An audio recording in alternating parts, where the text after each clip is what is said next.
Turkey road industry के 250 से ज़ायद मेंबरान को ज़ोहराना दिया गया, जिसका मकसद था टर्की रोड इंडस्ट्री को रोडा के आइंदा इक़दामात और मंसूबों के बारे में आगाही देना। ज़ोहराना में दरोगा वाला इंडस्ट्री, महमूद बूटी, रावी रोड इंडस्ट्री, बदामी बाग, मिस्री शाह इंडस्ट्री, काला शाह काकू इंडस्ट्री, सुंदर एस्टेट इंडस्ट्री, गोजरावाला इंडस्ट्री के आला अहदेदारों ने शिरकत की।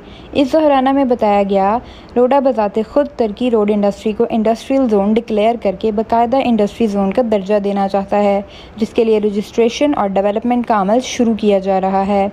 दीगर इंडस्ट्री जोन की तर्ज पर टर्की रोड इंडस्ट्री को मजबूत, पुख्ता सड़कें, सीवरेज, स्ट्रीट लाइट, सिक्योरिटी जैसी सहूलियात दी जा सकती हैं। इस मौके पर दीगर इंडस्ट्री एसोसिएशन के रहनुमाओं ने भी खिताब किया और रोडा प्रोजेक्ट्स की अहमियत के बारे में आगाही दी।